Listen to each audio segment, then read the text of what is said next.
യോടെ സമർപ്പിച്ചുകൊണ്ട് ദൈവസന്നിധിയിലായിരിക്കാം. നമ്മുടെ ഡിവൈൻ പ്രയർ മിനിസ്ട്രീസ് ഇന്ത്യയുടെ ടീം അംഗമായിരിക്കുന്ന കർത്താവിദാസൻ പാസ്റ്റർ ബിജു ടി ഫിലിപ്പ് അവറുകൾ ഇന്ന് രാവിലെ വചന ശുശ്രൂഷ നിർവഹിക്കും. നാം പ്രാർത്ഥനയോടെ ദൈവസന്നിധിയിലായിരിക്കാം. കർത്താവിദാസന് മൈക്ക് കൈമാറുന്നു. Praise the Lord.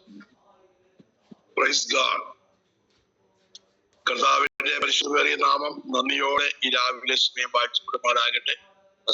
ഒരു കാര്യം കൂടെ അവസാനം ജെയിംസ് വർഗീസ് പാസ്റ്റർ ലീഡ് ചെയ്യണമേ. കർത്താവിന്റെ സന്നിധിയിൽ ദീർഘ വർഷങ്ങളായി ഡിവൈൻ പ്രയർ മിനിസ്ട്രിയോടുള്ള ബന്ധത്തിൽ വിവിധമായ പ്രവർത്തനങ്ങൾ നടന്നു വരുന്നല്ലോ. അതിന് നേതൃത്വം കൊടുക്കുന്ന ഡിവൈൻ പ്രയർ മിനിസ്ട്രിയുടെ ഉത്തരവാദിത്തങ്ങൾ വഹിക്കപ്പെടുന്ന കർത്താവിദാസൻ പാസ്റ്റർ ഉൾപ്പെടെയുള്ള എല്ലാ കർത്തദാസന്മാർക്കും ക്രിസ്തു വന്ദനം.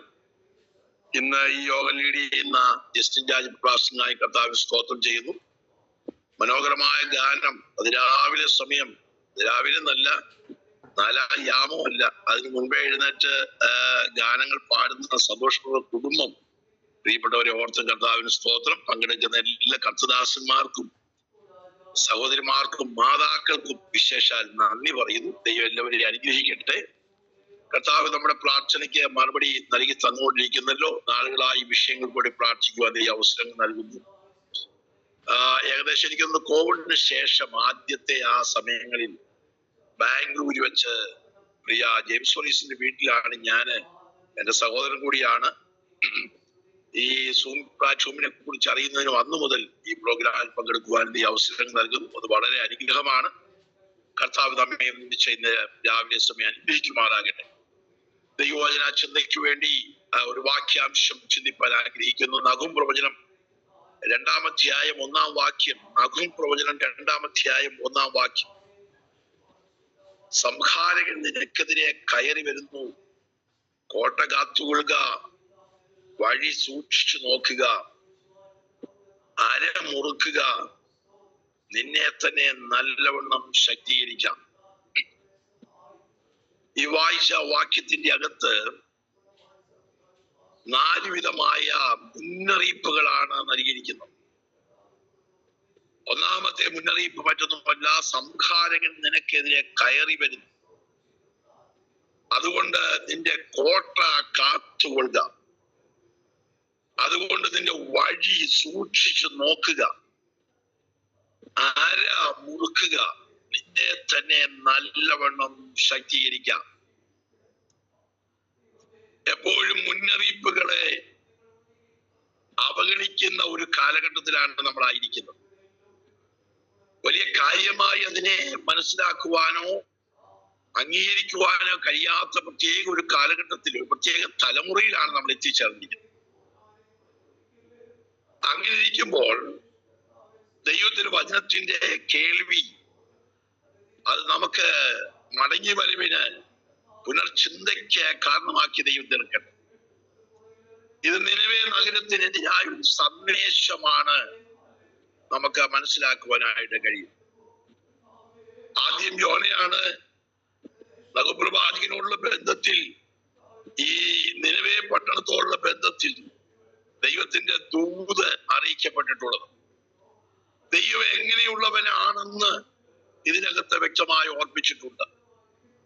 നമ്മുടെ ദൈവം തീഷ്ണതയുള്ള ദൈവമാണ്. അവൻ വൈരികളോട് എതിർക്കുന്നവനാണ്. അവൻ ക്രോധപൂർണനാണ്. വിശാലമായ ക്ഷമയുടെ ഹൃദയമുള്ളവനാണ്. മഹാശക്തിയുള്ളവനാണ് നമ്മുടെ ദൈവം. നല്ലവനാണ്. കഷ്ടദിവസത്തിന് ഏറ്റവും അടുത്ത തുണയായ ദൈവമാണ്. എങ്കിലും ദൈവത്തിന് ആ ജനത്തോട് അറിയിക്കുവാനുള്ള ദൂത് കൈമാറുകയാണ്, ദൂത് അറിയിക്കുകയാണ്. നഹൂം എന്ന വാക്കിന്റെ അർത്ഥം യഹോവയുടെ ആശ്വാസം എന്നാണ്. പേരിന്റെ അർത്ഥം യഹോവയുടെ ആശ്വാസം എന്നാണ്. എന്നാൽ നഹൂം പ്രവാചകൻ മുഖാന്തരം ദൈവത്തിന്റെ ദൂത് ആശ്വാസത്തിന്റെ ദൂതല്ല, ഇച്ചിരി കട്ടിയുള്ള സന്ദേശമാണ്. മുന്നറിയിപ്പിന്റെ അകത്ത് ദൈവമാണ് സന്ദേശം അറിയിക്കുന്നത് എങ്കിൽ അതിന്റെ അകത്തെ ഗൗരവകരമായ സന്ദേശത്തിനാണ് പ്രാധാന്യമുള്ളത്. നഹൂം എന്നത് പുതിയ നിയമത്തിൽ നാം പഠിക്കുമ്പോൾ കഫർനഹൂം എന്ന പട്ടണവുമായി അതിനെ ഒരുമിച്ച് ചിന്തിച്ച് പഠിക്കുവാനായിട്ട് കഴിയും. പുതിയ നിയമത്തിൽ അനേക വാക്യങ്ങൾ അതിനോടുള്ള ബന്ധത്തിൽ നൽകിയിട്ടുണ്ട്. നിനവെ പട്ടണത്തെ നശിപ്പിക്കുവാനായി ബാബിലോണിയ ശക്തി, ആ സൈന്യം വരുന്നു എന്നതാണ് ഇതിന്റെ യഥാർത്ഥമായ സന്ദേശം. എന്താണ് അത് പറയാൻ കാരണം? എന്താണ് പറയാൻ കാരണം? നിനവെ പട്ടണം ഇപ്പോൾ വളരെ സെൽഫ് സോണിലാണ്. അവർ വളരെ സംരക്ഷണത്തിലാണ് ഇപ്പോൾ ആയിരിക്കുന്നത്. സുരക്ഷിതമായ മണ്ഡലത്തിലായിരിക്കുന്നു എന്നുള്ള ഒരു ധാരണ അവരുടെ ഹൃദയത്തിൽ ഉള്ളത് കൊണ്ട് ഭയപ്പെടാൻ അവർക്കൊന്നുമില്ലെന്നുള്ള ചിന്ത അവരെ ഭരിക്കുകയാണ്. എന്താണ് കാരണം? അവരുടെ ആ പട്ടണത്തിന് ചുറ്റുമായി വലിയൊരു കോട്ട നിർമ്മിക്കപ്പെട്ടിട്ടുണ്ട്. ആ കോട്ടയെ കുറിച്ച് ചിന്തകന്മാര് എഴുതിയിരിക്കുന്ന അഭിപ്രായങ്ങൾ അല്ലെങ്കിൽ അതിനെക്കുറിച്ചുള്ള അറിവിതാണ്. 100 അടി ഉയരമുണ്ട് ഈ കോട്ടയ്ക്ക്. 100 അടി ഉയരമുണ്ട്. 3 രഥങ്ങൾക്ക് ഒരേ സമയം സഞ്ചരിക്കാവുന്ന കോട്ടയാണ്. ഏകദേശം 150 അടി വീതി ഇതിനുണ്ട്. കൂടാതെ ഈ കോട്ടയ്ക്ക് ഉള്ളിലായി 60 അടി ആഴമുള്ള കിടങ്ങ് അവർ നിർമ്മിച്ചിട്ടുണ്ട്. അപ്പൊ ഇതെല്ലാം ഭേദിച്ചൊരു ശത്രുവിനകത്തേക്ക് വരാൻ വളരെ ബുദ്ധിമുട്ടുള്ള കാര്യമാണ്.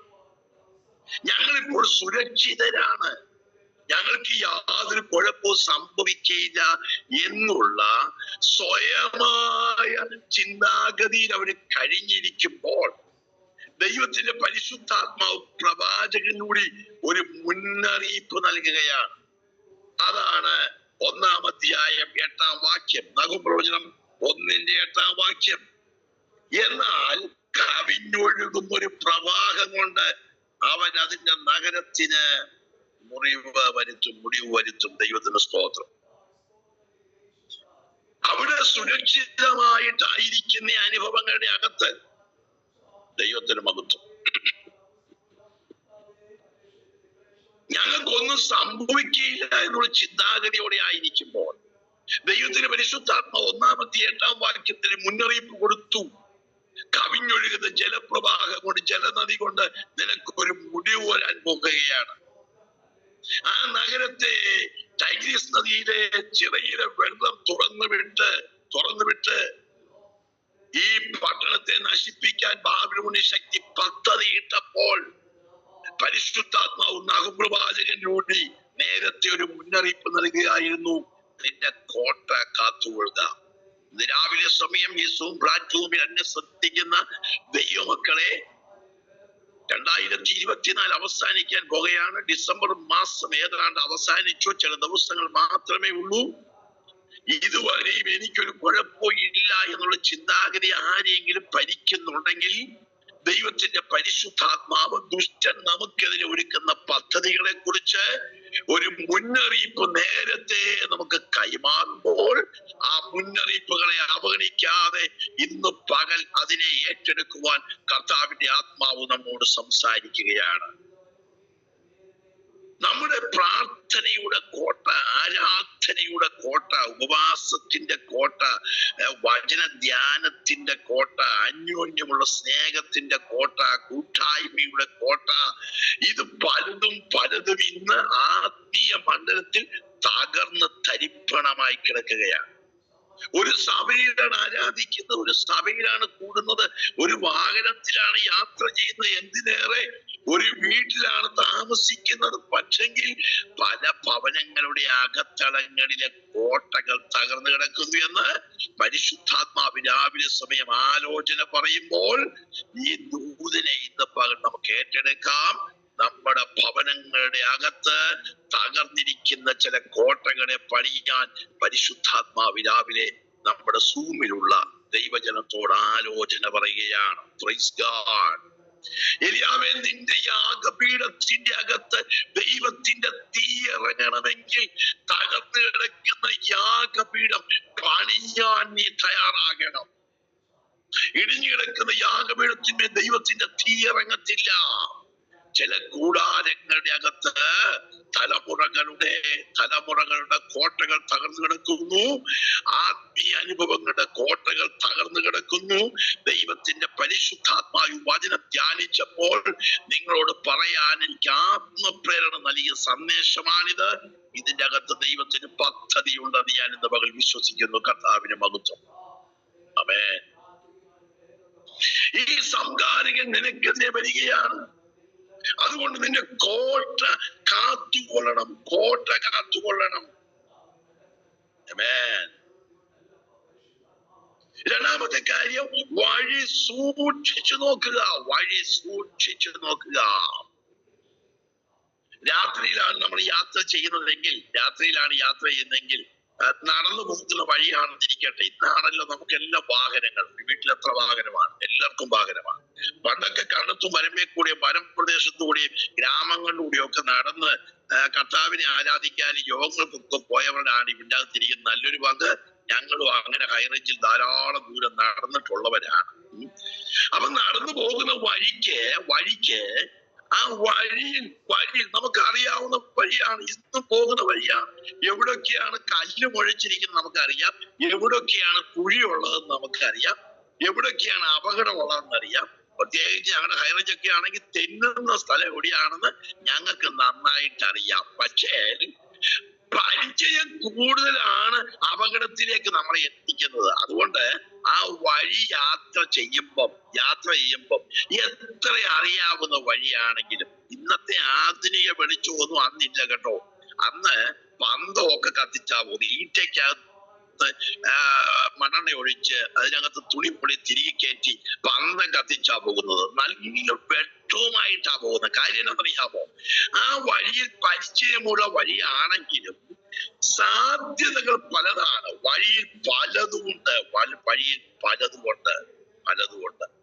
അതിനെ അതിജീവിക്കുവാൻ, അതിനൊരു ദംശനം സംഭവിക്കാതിരിക്കാൻ, അപകടം ഉണ്ടാകാതിരിക്കാൻ ആ വഴി സൂക്ഷിച്ച് യാത്ര ചെയ്യുകയാണ്. അതിന് ഞങ്ങൾ ഉപയോഗിക്കുന്നത് കാണത്തക്കവണ്ണമായി ഇരുട്ടിന്റെ അകത്തൊരു വെളിച്ചമാണ്. ഇന്ന് രാവിലെ സമയം ദൈവവചനം കയ്യിലുള്ളത് കൊണ്ട് കാര്യമായില്ല. ദൈവത്തിന്റെ വചനം പാതയ്ക്ക് പ്രകാശമാണ്. ഭവനത്തിന്റെ അകത്ത് വെളിച്ചമാണ്. ദൈവത്തിന്റെ വചനം ഉപദേശം നൽകി തരുന്നതാണ്. വഴി അറിയാതെ വഴികൾ അടഞ്ഞിരിക്കുന്ന അനുഭവങ്ങളിൽ നാളെ എന്റെ തലമുറയുടെ ഭാവി എങ്ങനെയാകുമെന്നുള്ള ചോദ്യത്തോടെ ഇതിന്റെ അകത്തായിരിക്കുന്ന ചില പ്രിയപ്പെട്ടവരുടെ കർത്താവിന്റെ ആത്മാവ് ഇന്ന് രാവിലെ സമയം അരുളി ചെയ്യുന്നു. നിന്റെ വഴികളെ തുറക്കാൻ ദൈവം വിശ്വസ്തനാണ്. ദൈവത്തിന്റെ വചനമാകുന്ന വെളിച്ചമാകത്തളത്തിൽ നിറയ്ക്ക്. അത് നമുക്ക് അടുത്ത വർഷമെന്നല്ല, അടുത്ത ദിവസങ്ങളിൽ ശേഷിക്കുന്ന ചില വിഷയങ്ങളുടെ അകത്ത് ദൈവം നമുക്ക് വഴികളെ തുറക്കുമെന്ന് ഈ രാവിലെ സമയം ഞാൻ ദൈവാത്മാവിൽ ദൂത് കൈമാറുകയാണ്. കർത്താവിന് മഹത്വം. ദൈവത്തിന് സ്തോത്രം. ഞങ്ങളുടെ കുഞ്ഞുങ്ങൾക്ക് വേണ്ടി പ്രാർത്ഥിക്കുവാൻ ആവശ്യപ്പെട്ടിരുന്നു. പലപ്പോഴും ഡിവൈൻ പ്രൈം മിനിസ്ട്രിയിൽ പ്രാർത്ഥനാ സഹായികളുണ്ട്. ജാനിയാന്റിയൊക്കെ അതിനകത്ത് പ്രാർത്ഥനാ സഹായികളാണ്. എഴുതി വെച്ച് പ്രാർത്ഥിക്കുന്നുണ്ടെന്ന് അറിയാം. ഞാൻ പാസ്റ്ററോട് പറയുമായിരുന്നു, പ്രാർത്ഥിക്കാനായിട്ട് ഓർപ്പിക്കുമായിരുന്നു. കഴിഞ്ഞ ദിവസങ്ങൾ ഞങ്ങളുടെ പൈതലിന് വേണ്ടി ദൈവം വഴികളെ തുറന്നു. 2 കുഞ്ഞുങ്ങൾക്ക് വേണ്ടി കർത്താവ് വഴികളെ തുറന്നു. മകനെ MBA HR എടുക്കുവാനായിട്ട് ബാംഗ്ലൂര് ഞങ്ങൾ സുരേഷ് പാസ്റ്ററോടെ കടന്നുപോയിരുന്നു. അതിനടുത്ത് നല്ലൊരു കോളേജിൽ അഡ്മിഷൻ ഇപ്പം ദൈവം സഹായിച്ചു. നല്ല ഒരു PG അവൻ അവിടെ ലഭിച്ചു. ജീവിതത്തിന്റെ അനുഭവങ്ങളുടെ അകത്ത്, ശുശ്രൂഷയുടെ അകത്ത് പലപ്പോഴും മണ്ടനാണെന്ന്, പോഷനാണെന്ന്, അറിവില്ലാത്തവനാണെന്ന്, കഴിവില്ലാത്തവനാണെന്ന് ഒക്കെ നമ്മളെ പലരും പറഞ്ഞ് കുറയ്ക്കാൻ നോക്കുന്നു. എന്നാൽ ഞാൻ അനുഭവം കൊണ്ടും ഉറപ്പോടുന്ന രാവിലെ സമയം നിരാശയോടിക്കുന്ന ചിലരോട് പറയാം, കർത്താവ് നമുക്ക് വേണ്ടി തുറക്കുന്ന വഴികൾ വിശാലമേറിയ വഴികളാണ്. സഹോദര, സഹോദരി, ഇന്ന് രാവിലെ നീ നിരാശപ്പെട്ടിരിക്കരുത്. നിനക്ക് വേണ്ടി പ്രഭാതത്തിൽ ഇരുട്ട് മാറുമ്പോൾ ഉയർന്നു വരുന്ന മന്നയെ പോലെ ദൈവത്തിന്റെ വഴികൾ രാവിലെ സമയം ജനത്തിന് വേണ്ടി തുറന്നു വരട്ടെ. കർത്താവിന് മഹത്വം. ഞങ്ങളുടെ പൈതലും മകളോടുള്ള ബന്ധത്തിൽ യാത്രയ്ക്ക് വേണ്ടി ആഗ്രഹിച്ചുകൊണ്ടിരുന്ന ആ സമയത്താണ് അവർക്ക് അപകടം സംഭവിച്ചത്. കൈക്കൊടിവുണ്ടായി. അവരുടെ യാത്ര ക്യാൻസലായി പോയി. എന്നാൽ ദൈവം അതിന് സമയത്തെല്ലാം നന്നായി ചെയ്തു. കഴിഞ്ഞ ദിവസങ്ങളിൽ മസ്കറ്റിലേക്ക് കടന്നു പോകാൻ കർത്താവ് വഴികളെ തുറന്നു. ദൈവത്തിന്റെ സ്തോത്രം. ഞാൻ പറഞ്ഞതിന്റെ സാരം, ദൈവം നമുക്ക് വേണ്ടി വഴികളെ തുറക്കപ്പെടും. അതല്ല ഈ വാക്യത്തിലെ ചിന്ത. ദൂത് അങ്ങനെ കയറി വന്നേ ഉള്ളൂ. സ്തോത്രം. വഴി സൂക്ഷിച്ചു നോക്കുക. അതിനെന്താ ചെയ്യേണ്ടത്? ഒരു വെളിച്ചം നമ്മുടെ കൈവശം ആവശ്യമാണ്. ദൈവത്തിന്റെ വചനം കഴിഞ്ഞേ ഉള്ളൂ. ബാക്കിയുള്ള എല്ലാ വെളിച്ചങ്ങളും ദൈവത്തിന്റെ സ്തോത്രം അത് വെളിച്ചമായി, പാതയ്ക്ക് പ്രകാശമായി, വഴി കാണിക്കുന്നതായി, പ്രതിസന്ധികളെ മാറ്റുന്നതായി, ദുർഘടങ്ങളെ നിരപ്പാക്കുന്നതായി നമ്മോട് കൂടെ ഇരിക്കട്ടെ എന്ന് ഞാൻ ദിവസം പ്രാർത്ഥിക്കുന്നു. വചനം പറഞ്ഞു പോയാൽ എനിക്ക് സമയത്ത് അവസാനിപ്പിക്കാൻ കഴിയത്തില്ലല്ലോ. വേഗം ഞാൻ മുൻപോട്ട് പോകട്ടെ. കർത്താവിന്റെ സ്തോത്രം. 4 മുന്നറിയിപ്പുകളാണ് സംഹാരകൻ നിനക്കേറെ കയറി വരുന്നത്. കോട്ട കാത്തുകൊള്ളുക, വഴി സൂക്ഷിച്ചു നോക്കുക. അടുത്തത് അരമുറുക്കുക. അരമുറുക്കുക. അരമുറുക്കുന്നത് എന്തോ ഒരു ഒരുക്കത്തിന് വേണ്ടിയാണെന്ന് നമുക്കറിയാം. ഒരുക്കത്തിന് വേണ്ടിയാണ്. ഞാൻ പറയാറുണ്ട്, സഹോദരിമാരൊക്കെ ഇന്നെല്ലാം നടുവിന് പ്രശ്നക്കാരാണ്. സഹോദരിമാരെ രാവിലെ സമയം അധ്വാനത്തിനായിട്ട് രാവിലെ എഴുന്നേൽക്കുമ്പോഴേ പറയും, ഇന്ന് എന്നെ കൊണ്ട് ഒന്നും പറ്റുകയില്ല, ഇന്ന് എന്നെ കൊണ്ട് ഒന്നും പറ്റുകയില്ല. പിന്നെ ആരെ കൊണ്ടാ പറ്റുന്നത്? നിങ്ങളെ ചെയ്തേ പറ്റുള്ളൂ. അത് ചെയ്യും.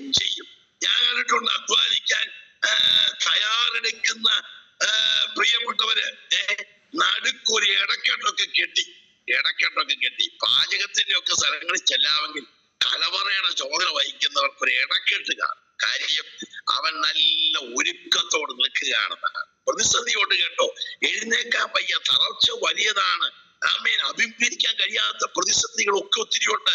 പക്ഷേ ആ ഒരുക്കത്തിന്റെ അകത്ത് ഒരു പ്രത്യേക അനുഭവം നമുക്ക് ദർശിക്കാൻ കഴിയും. കാര്യം ഒരരക്കെട്ടൊക്കെ കെട്ടി മുറുക്കി കഴിഞ്ഞാൽ സ്തോത്രം, പ്രൈസ് ഗോഡ്.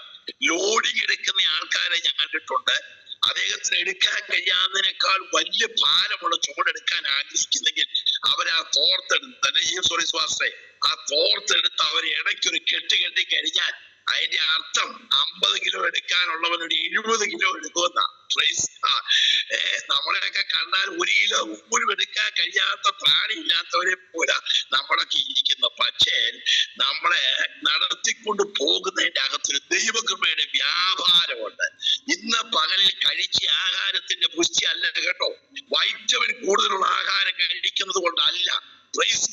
അതിനേക്കാൾ ഉപരി അകത്തളത്തിൽ നിറയപ്പെട്ടിരിക്കുന്ന ശക്തി കൊണ്ട് ഇന്ന് പകലിൽ അരമുറുക്കപ്പെടുവാൻ ഇസ്രായേൽ മക്കൾ മിസ്രയീമിൽ നിന്ന് പുറപ്പെടുമ്പോൾ ദൈവരോട് പറഞ്ഞ കാര്യത്തിന്റെ അകത്തൊരു കാര്യമുണ്ട്.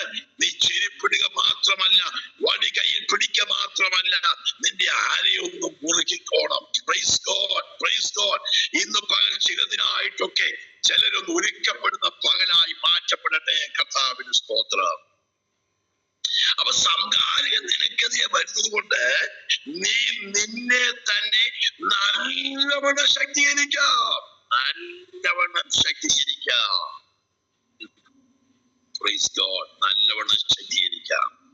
ഞങ്ങളുടെ അടുത്ത് അത് പറഞ്ഞപ്പോ ഞാൻ ഓർക്കുന്നുണ്ട്, ഒരു കോൺട്രാക്ടർ വന്നൊരു ബിൽഡിംഗ് പണിയാനായിട്ട് കോൺട്രാക്ട് വ്യവസ്ഥ എടുത്ത് പണി ആരംഭിച്ചു. നമുക്ക് കോൺട്രാക്ടറിന്റെ പണിയുടെ കാര്യങ്ങളൊന്നും അറിയത്തില്ലെങ്കിലും ഒത്തിരി ചർച്ചകളൊക്കെ പണിതൊക്കെ പാസ്റ്റർമാരായ ഞങ്ങൾക്ക് ആ വകുപ്പൊക്കെ ഒരുമാതിരി പരിചയമുണ്ട്. അപ്പൊ ഞാന് ഈ അടുത്ത് പണിയുന്നിടത്ത് ആ ബിൽഡിങ്ങിന്റെ പണി തട്ടടി നടന്നുകൊണ്ടിരിക്കുമ്പോ അവിടെ കാണാൻ ചെന്നു.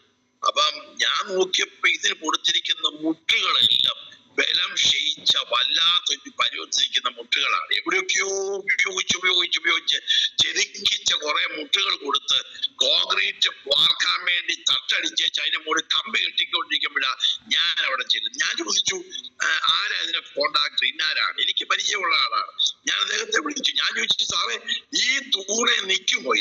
ഈ കോൺക്രീറ്റ് മോളിൽ കയറി വരുമ്പോ വെയിറ്റ് ഒക്കെ കയറുമ്പോഴത്തേക്ക് നിൽക്കുമോ? കൊള്ളാം, നിൽക്കുമോന്നോ? എവിടെല്ലാം ഞങ്ങൾ അടിച്ച് വാർത്തേക്കെന്ന് അറിയാവോ? എവിടെല്ലാം വാർത്തേക്ക്. ഞാൻ പറഞ്ഞു, എവിടെല്ലാം വാർത്ത കൊണ്ടാ കുഴപ്പം? ഇത് ആദ്യമായിട്ടുള്ള സാധനങ്ങളുടെ കുഴപ്പമില്ലായിരുന്നു. എവിടെല്ലാം വാർത്തേച്ച് വന്നത് കൊണ്ടാണ്. ഇത് ബലമില്ലാതാണല്ലോ സാറേ നിൽക്കുന്നത്. ഇല്ല വാസ്തേ, കുഴപ്പമില്ലെന്ന് പറഞ്ഞു. സഹോദരങ്ങളെ കേൾക്കണം, ഏകദേശം 1200 സ്ക്വയർ ഫീറ്റ് ഉള്ള കെട്ടിടം വാർക്കുകയായിരുന്നു. കോൺക്രീറ്റ് ബലം അങ്ങോട്ട് കേറി വാർപ്പിന്റെ ദിവസം കേറി ലോഡ് കൂടി കഴിഞ്ഞു. ഉച്ചയ്ക്ക് ഒരു 3 മണിയായപ്പോ മുകളിൽ നിന്ന ജോലിക്കാരും മുകളിലുള്ള സാധനം എല്ലാം നാനാ വഴി കൂടെ പോയി. നടുക്കത്തെ തൂണെല്ലാം കൂടെ തകർന്ന് താഴെ വീണു. കോൺട്രാക്ടർ എടുത്ത ആള് റബ്ബർ തോട്ടത്തിൽ കൂടി. പിന്നെ കുറെ നാൾ കഴിഞ്ഞാ വന്ന് 3 പേർക്ക് അപകടം സംഭവിച്ചു, ദാരുണമായ അപകടം സംഭവിച്ചു. ഞാൻ ഓർപ്പിച്ചതിന്റെ സാരാംശം, ആമേൻ, പണി കൊള്ളാം, കാണാൻ മനോഹരമാണ്, പക്ഷേ അകത്തളത്തിലെ ശക്തി എങ്ങനെ ഉണ്ടെന്ന് ഇന്ന് രാവിലെ സമയം പരിശോധിക്കാൻ പരിശുദ്ധാത്മാവ് ഒരു മുന്നറിയിപ്പ് നൽകുകയാണ്. അതുകൊണ്ട് നിൽക്കുന്നു തോന്നുന്നവൻ വീഴാതിരിക്കാൻ സൂക്ഷിക്കട്ടെ. Praise God. 2025 നമുക്ക് സംഗ്രഹത്തെ കർത്താവ് നൽകി തരുന്നെങ്കിൽ ഒരു മുന്നറിയിപ്പ് നേരത്തെ നൽകുന്നു എന്ന് ഞാൻ ആത്മാവിൽ രാവിലെ സമയം മനസ്സിലാക്കുകയാണ്. പരിശുദ്ധാത്മാവ് നമ്മോട് സംസാരിക്കുകയാണ്. ഏതൊക്കെയോ പ്രതിസന്ധികളെ പിശാച് നമ്മുടെ മുൻപിൽ ആസൂത്രണം ചെയ്ത് കണക്കുകൂട്ടി ക്രമീകരിക്കുമ്പോൾ, ഹല്ലേലൂയ, പ്രൈസ് ഗോഡ്, അതിനെ അതിജീവിക്കാൻ ഒരു പുതിയ ശക്തി, പുതിയ കൃപ, ഒരു പുതിയ ബലം ഈ രാവിലെ സമയം തന്നെത്താൻ സംഭരിക്കപ്പെടാൻ, ഓ തന്നെ തന്നെ ഒന്ന് സംഭരിക്കാൻ, നിന്നെ തന്നെ നല്ലവണ്ണം ശക്തീകരിക്കാം. Oh thank you Lord, thank you Lord. ഞാൻ ഹോസ്പിറ്റലൈസ് ആയപ്പോൾ ആ സമയത്ത് ഒരു 5 ദിവസം ഹോസ്പിറ്റലായിരുന്ന സമയത്ത് നമ്മളെ ഇറിറ്റേഷൻ ഉണ്ടാകാതിരിക്കാൻ കുളിപ്പിക്കുകയെന്ന് അവര് പറയുന്നത്. പക്ഷെ കുളിപ്പിയിലൊന്നും അല്ല, സാമുദായിക സംഘടനകൾ ചെയ്യുന്ന പോലെ ഒപ്പിയെടുക്കുക, തളിച്ചെടുക്കുകയാണ്. കുളിപ്പിക്കുക എന്നാ പറയുന്നത്. വെള്ളത്തിന്റെ അകത്ത് തുണി മുക്കിയച്ച് നമ്മുടെ ശരീരം എല്ലാം തുടച്ചെടുക്കുക. എന്റെ ദൈവമേ, നമുക്ക് കുളിച്ചതിന് തുല്യമായ ഒരാശ്വാസം ഇല്ലതാനും, എന്നാൽ കുളിച്ചെന്നുള്ള പേരും അതിനുള്ള ഫീസും എല്ലാം ഓക്കെ ആയി, പക്ഷെ നമുക്ക് സന്തോഷമായിട്ടില്ല. പക്ഷെ നമ്മളൊന്ന് ബാത്റൂമിൽ കയറി ഒരു കുളിച്ചു കഴിയുമ്പോ കുളിച്ചെന്നുള്ളൊരു കുളിച്ചെന്നുള്ളൊരു ചിന്ത ഉണ്ടാകും. ഭയങ്കരമായ വറവ് സമയത്ത്, വെള്ളമില്ലാത്ത സമയത്ത് ഞങ്ങളുടെ വീട്ടിൽ വന്ന ഒരാള് 1 കപ്പ് വെള്ളം കൈ കഴുകാൻ മേടിച്ചോണ്ട് പോയച്ച് പുള്ളി മൊത്തമായിട്ട് കുളിക്കുന്നത് ഞാൻ കണ്ടു. ഞാൻ ചോദിച്ചു, സാറേ നിങ്ങൾ എന്തോട് പോവാ?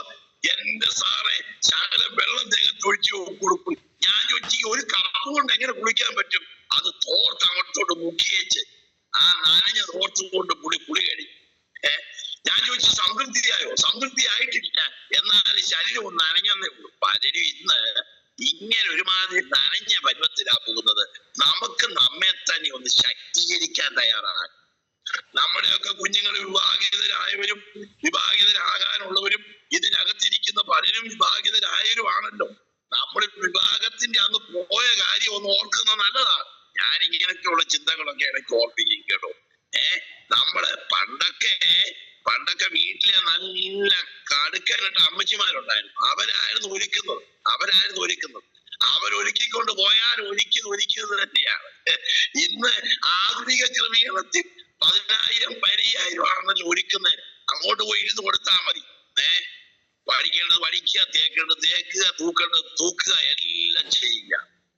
അതെല്ലാം കൂടെ തേച്ച് പിടിപ്പിച്ച് നല്ല പവറുള്ള വീഡിയോ കാർഡ് ലൈറ്റിന്റെ മുന്നേ വരുമ്പോ ഞാൻ കണ്ടിട്ടുണ്ട് പലയിടത്തും ഇരുന്ന് ബ്യൂട്ടി പാർലറുകാരി പറയും, ഒപ്പിയെടുക്കാം, തൂക്കരുത്, ഒരു കാരണവശാലും തൂത്താൽ ഈനാമ്പിശാചി ഇരിക്കുന്ന പോലെ ഇരിക്കേണ്ടി വരും. അതുകൊണ്ട് തൂക്കരുത്, ഒപ്പുകയെ ചെയ്യാവും. എന്താ കാര്യം? അവൾ ഒപ്പിച്ച് റെഡിയാക്കി വിട്ടേക്കാണ്. ഈ കൊച്ചിന് സ്വൈരമായിട്ട് നടക്കാൻ പറ്റുമോ? കാര്യം എന്താ? എവിടെ കുത്തിപ്പിടിപ്പിച്ചേക്കെന്ന് അറിയത്തില്ല. ഒരു പിന്നഴിഞ്ഞ മൊത്തം പോയി. പക്ഷേ തന്നെ ഒരുങ്ങി വരുന്നവനെ കാണുമ്പോ അറിയാം. അതല്ല ഇന്നത്തെ ആരാധനയ്ക്കകത്തും തന്നെ ഒരുങ്ങി വരുന്നവരുടെ ആരാധന കാണുമ്പോ, സ്തോത്രം, പേരിന് വേണ്ടി വന്നിരിക്കുന്നവരുടെ ആരാധന കാണുമ്പോ അറിയാം. കൈയടിക്കാനൊക്കെ അകത്തുനിന്നൊരു ആത്മശക്തിയില്ല, ദൈവകൃപയില്ല. കാര്യം എന്താ? ആമേൻ, ഒരിക്കൽ നമ്മുടെ ജീവിതത്തിൽ എങ്ങനെ ഇരിക്കുന്നു എന്ന് ഇന്ന് രാവിലെ സമയം പരിശുദ്ധാത്മാവ് ചോദിക്കുന്നു. ആമേൻ, ചില ചിന്തകളോട് പറയാനുണ്ട്. ഞാൻ വേഗം വാക്ക് അവസാനിപ്പിക്കാൻ പോകുകയാണ്. ദൈവത്തിന് മഹത്വം. സംഘാരക നിനക്കെതിരെ കയറി വരുന്നു. അതുകൊണ്ട് കോട്ട കാത്തു കൊള്ളുക. സംഘാരകൻ കയറി വരാതിരിക്കാൻ എന്ത് ചെയ്യണമെന്ന് പുറപ്പാട് പുസ്തകത്തിനകത്ത് ഒരു ചിന്ത കൊടുത്തിട്ടുണ്ട്. പുറപ്പാട് പുസ്തകം 12-ാം അധ്യായം 23-ാം വാക്യം. 12-ാം അധ്യായം 23-ാം വാക്യം. സംഘാര കുറുമ്പടിമേലും രക്തം പുരട്ടണം, രക്തം പുരട്ടണം. കട്ടളക്കാൽ രണ്ടിന്മേലും കുറുമ്പടിമേലും കുഞ്ഞാടിന്റെ രക്തം അടയാളമായിട്ടുണ്ടെങ്കിൽ സംഹാരകൻ നിന്റെ ഏറിയായി കൂടെ പോകും, നിന്റെ വീടിന്റെ സമീപത്തുകൂടെ പോകും, പക്ഷെ നിന്റെ വീടിന്റെ അകത്ത് കയറുകയില്ല. കുഞ്ഞാടിന്റെ രക്തം ഇന്ന് രാവിലെ സമയം നമ്മുടെ ഭവനത്തിന് കാവലായിരിക്കട്ടെ, നമ്മുടെ ഭവനത്തിന് കോട്ടയായിരിക്കട്ടെ. വിലപിടിപ്പുള്ള ആമേൻ നായ്ക്കളല്ല നമ്മുടെ വീടിന്റെ സംരക്ഷണം കേട്ടോ. ആമേൻ ആമേൻ. ഗോദ്രേജിന്റെ ലോക്കല്ല കേട്ടോ, ആധുനിക പൂട്ടല്ല കേട്ടോ, ആമേൻ ഓട്ടോമാറ്റിക് ഡോർ അല്ല കേട്ടോ. സ്തോത്രം സ്തോത്രം സ്തോത്രം സ്തോത്രം. ദൈവത്തിന്റെ സാന്നിധ്യം നിന്റെ കൂടാരത്തിന്റെ അകത്തുണ്ടെങ്കിൽ സംഹാരിക നിനക്കെതിരെ കയറി വരുമ്പോൾ ആമേൻ ഓ രക്തമടയാളമുള്ളവരെ സംഹാരികൻ വിട്ട് മാറിപ്പോകുകയാണ്. കുഞ്ഞാടിന്റെ രക്തം നമുക്ക് നമ്മുടെ കൂടാരത്തിന് കാവലായിരിക്കട്ടെ, നമ്മുടെ കൂടാരത്തിന് സംരക്ഷണം അതിലായിരിക്കട്ടെ. Amen. Praise God. Hallelujah. രണ്ടാമത് ഉൽപ്പത്തി പുസ്തകം 18-ാം അധ്യായത്തിന്റെ 24-ാം വാക്യമാണ്. 24-ാം വാക്യം. അവിടെ നാം കാണുന്നത് സൊദോമിനെ നശിപ്പിക്കാനായിട്ട് ദൈവത്തിന്റെ പദ്ധതിയിട്ട് ദൈവം അതിനുള്ള കാര്യങ്ങൾ ക്രമീകരിക്കപ്പെടുമ്പോൾ അബ്രഹാം ഇടിവിൽ നിന്ന് പ്രാർത്ഥിക്കുകയാണ്. ആമേൻ. അതിനെ നാം സംഹരിച്ചു കളയാതിരിപ്പാൻ. സ്തോത്രം. സംഹാരകൻ ആ പട്ടണത്തെ മുഴുവനും നശിപ്പിക്കുമ്പോൾ നശിപ്പിക്കാതിരിപ്പാൻ ഒരുവൻ ഇടിവിൽ നിന്ന് പ്രാർത്ഥിക്കുകയാണ്. ആരാണ്? അബ്രഹാമാണ്. അബ്രഹാം ചോദിക്കുന്നത് 50 നീതിമാന്മാരുണ്ടെങ്കിൽ നശിപ്പിക്കുമോ? നിങ്ങൾക്കൊക്കെ അറിയാം കണക്ക്. താഴോട്ട് ചോദിച്ച് 10 വരെ വന്നിട്ട് പിന്നെ ചോദിക്കാൻ അബ്രഹാമിന് തോന്നിയില്ല. എന്നാൽ സഹോദരപുത്രനായ ലോത്തിനെ കുടുംബത്തെ രക്ഷിക്കാൻ അബ്രഹാമിന്റെ ഇടിവിൽ നിന്നുള്ള പ്രാർത്ഥന കൊണ്ട് ദൈവത്തിന്റെ പദ്ധതി ആമേൻ ആ സംഹാരത്തിന്റെ അകത്തുനിന്ന് തിരിക്കപ്പെട്ടെങ്കിൽ Praise God, praise God.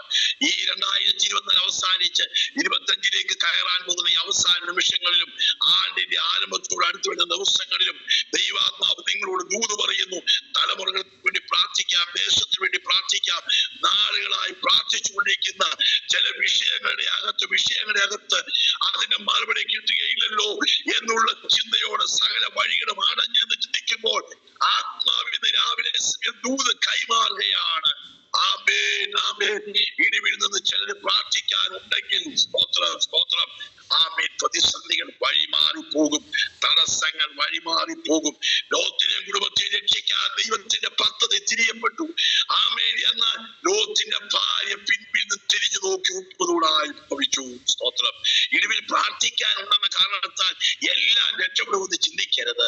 ആമേൻ. നാമും കൂടി അതിനകത്തൊരു ഉത്തരവാദിത്വ ബോധമുള്ളവരായിരിക്കണം. Praise God. പുറപ്പാട് 33-ാം അധ്യായം 5-ാം വാക്യം നിങ്ങൾക്കറിയാം. ദൈവം പറയുന്നത് ഞാൻ നിങ്ങളുടെ കൂടെ വരികയില്ല. കാര്യം എന്താ? നിങ്ങൾ ദുശാഠ്യമുള്ള ജനമാണ്. പുറപ്പാട് 33:5. ഈ ജനത്തിന്റെ കൂടെ എനിക്ക് വരാൻ കഴിയത്തില്ല. ഈ ജനത്തിന്റെ അകത്ത് ദുശാഠ്യമുണ്ട്. ദൈവത്തിന്റെ സാന്നിധ്യം ആമേൻ ആ കാവല സംരക്ഷണം മറയപ്പെടൽ ഇല്ലാതിരിക്കാൻ കാരണം അകത്തളത്തിലെ ദുശാഠ്യത്തിന്റെ അനുഭവങ്ങൾ ഇന്ന് രാവിലെ സമയം കരിവേലകത്തിലൂടെ കുഴിച്ചിടാൻ തയ്യാറാകാം. ഒരു വാക്കൂടെ പറഞ്ഞ് അവസാനിപ്പിക്കാം. സംഖ്യാപുസ്തകം 25:11 നാം ഇങ്ങനെ വായിക്കും. ഫീനെഗാസ് ഇടിവിൽ നിന്ന് കരഞ്ഞില്ലായിരുന്നെങ്കിൽ, ആമേൻ, ഫീനെഗാസ് ഇടിവിൽ നിന്നില്ലായിരുന്നെങ്കിൽ ഞാൻ ഇസ്രായേൽ മക്കളെ സംഹരിച്ചു കളയുമായിരുന്നു. രാവിലെ മാതാപിതാക്കളെ നമ്മുടെ തലമുറകൾക്ക് വേണ്ടി ഇവിടെ നിന്ന് പ്രാർത്ഥിക്കാം, ദേശത്തിന് വേണ്ടി പ്രാർത്ഥിക്കാം, സഭയ്ക്ക് വേണ്ടി പ്രാർത്ഥിക്കാം. പ്രാർത്ഥന പോരാളികളാണെന്ന് നമ്മളെ കുറിച്ചൊരു പേരുണ്ടെങ്കിലും നമ്മുടെ അകത്തളത്തിൽ പലപ്പോഴും മറ്റുള്ള നിലയിലുള്ള അനുഭവങ്ങളാണ്. നമുക്കൊന്ന് മടങ്ങി വരാം. കർത്താവിന് രാവിലെ സമയം നമ്മൾ ഓർപ്പിക്കുന്ന ഈ ലഘു സന്ദേശത്തിന്റെ അകത്ത്, ആമേൻ, ഈ മുന്നറിയിപ്പിന്റെ അകത്ത് മടങ്ങി വരാം. സംഹാരകൻ നിനക്കെതിരെ കയറി വരുന്നു. കോട്ട കാത്തുകൊള്ളുക, വഴി സൂക്ഷിച്ചു നോക്കുക, ആര കുറുക്കുക, നിന്നെ തന്നെ നല്ലവണ്ണം ശക്തീകരിക്കുക. കർത്താവ് വചനങ്ങളാൽ നമ്മെ സഹായിക്കട്ടെ. അവസരം ഒഴിക്കാൻ പ്രിയപ്പെട്ടവരോട് നന്ദി. Thank you. God bless you all.